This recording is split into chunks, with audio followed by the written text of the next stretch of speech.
नमस्कार छात्रों, मैं महादेव हिरेमठ। आज हम किताबें इस नई कविता का अध्ययन करेंगे।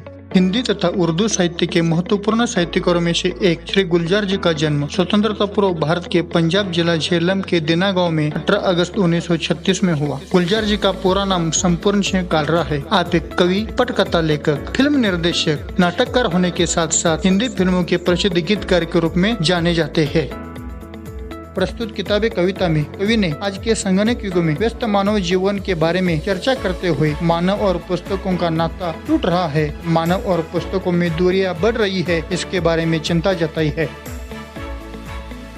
किताबें झांकती है बंद अलमारी के शीशों से, बड़ी हसरत से ताकती है। महीनों अब मुलाकातें नहीं होती जो शामें उनकी सोहबत में कटा करती थी, अब अक्सर। नए शब्द: झांकना, छुप कर देखना, अपना, अपना, देखना, हसरत, कामना, उम्मीद, इच्छा, सोहबत, संगत। आज के संगणक तथा डिजिटल युग में मानव को किताबों की पहले जैसी उपयोगिता नहीं रही। आज मानव के पास पुस्तकें पढ़ने के लिए समय ही नहीं है। आज के गतिशील जीवन में मानव का सारा समय संगणक के पर्दे पर कटता है। कवि कहते हैं कि अलमारी में बंद पुस्तकें झांक रही है। कोई उनको इस बात का दुख है कि आज उनकी तरफ देखने वाला कोई नहीं है। एक समय ऐसा था, मानव और पुस्तकों का गहरा नाता था। गुजर जाती है कंप्यूटर के पर्दों पर, बड़े बेचैन रहती है किताबें। उन्हें अब नींद में चलने की आदत हो गई है। जो कदरें वो सुनाती थी कि जिनके शेल कभी मरते नहीं थे, वो कदरें अब नजर नहीं आती घर में जो रिश्ते वो सुनाती थी। नए शब्द: कदरें, मायने, मूल्य, शेल, कोशिका। कवि गुलजार जी कहते हैं कि उनकी शाम जो किताबें पढ़ने में गुजरती थी, आज वह कंप्यूटर के पर्दे पर पढ़ने लिखने में गुजरती है। इस घुटन भरे अवस्था से किताबें बेचैन हो गई है, अब वे नींद में चलने लगे हैं। अर्थात कवि की किताबें सपने में कभी भी दिखाई देती है। जो ज्ञान, मूल्य, अच्छे विचार पुस्तकों से मानव को मिलते थे, आज वो चले गए हैं। आज मानव अर्थहीन बन गया है। वह सारे उधड़े उधड़े हैं। कोई सपा पलटता तो एक सिसकी निकलती है। कई लफ्जों के मानी गिर पड़े हैं। बिना पत्तों के सूखे ठुंड लगते हैं वो सब अल्फाज जिन पर अब कोई मानी नहीं उगते। नए शब्द: झड़ना, सिलाई टूटना, सफा, पन्ना, सिसकी, धीरे धीरे टोने का शब्द, लफ्ज, शब्द, ठुंड, ठूंठ, मानी, अर्थ।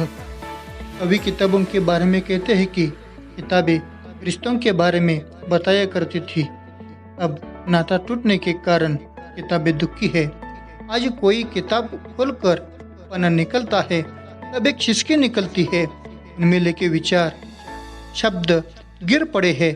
ऐसा लगता है मानो बिना पत्तियों वाला ठूठ हो, जिनमें अर्थ रूपी पत्ते उगने वाले नहीं।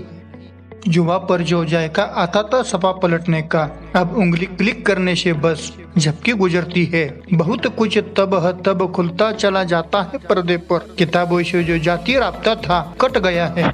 नए शब्द: जायका, लज्जत, स्वाद, सफा, पन्ना, अल्फाज, शब्द, राब्ता, संपर्क। कवि गुलजार जी कहते हैं कि पुस्तकें पढ़ते समय पन्ना पलटने के लिए उंगलियां जीभ की तरफ जाती थी।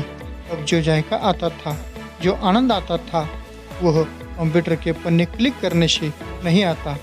पर्दे पर मन चाहे पन्ने क्लिक करते ही खुलते हैं। इसके कारण मानव का पुस्तकों से नाता टूट चुका है। इसलिए मानव और पुस्तकों में दूरियां बनती जा रही है। कभी सीने पे रख के लेट जाते थे, कभी गोदी में लेते थे, कभी घुटनों को रेहल की सूरत बनाकर नींद में सजदे में पड़ा करते थे, छूते थे जबी से वो सारा इल्म तो मिलता रहेगा आइंदा भी। नए शब्द: जबी, माथा, इल्म, ज्ञान, रिहल, ठावनी, जिस पर धर्म ग्रंथ रखकर पढ़ा जाता है। एक समय था, मानव के जीवन में पुस्तकों के साथ एक गहरा नाता बन गया था। किताबें पढ़ते समय कभी छाती पर रख कर लेट जाते थे, कभी गोदी में रख लेते थे, कभी घुटनों को रिहेल बनाकर पुस्तकें उस पर रखकर पढ़ते थे, कभी माथा टेक कर पढ़ते थे। माथे पर चढ़ाते थे ताकि भविष्य में भी ज्ञान प्राप्त हो सके।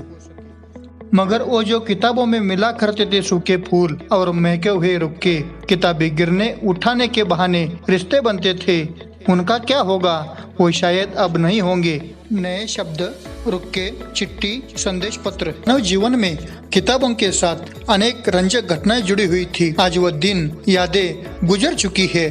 किताबों में मिलने वाले सूखे गुलाब के फूल तथा संदेश पत्र अब नहीं मिलते। किताबें गिरने उठाने से जो रिश्ते बनते थे वह नहीं बनते। इस कविता के द्वारा कवि ने नीरस मानव जीवन के बारे में चिंता जताते हुए फिर से एक बार हमें पुस्तकों से गहरा नाता जोड़ने का संदेश दिया है।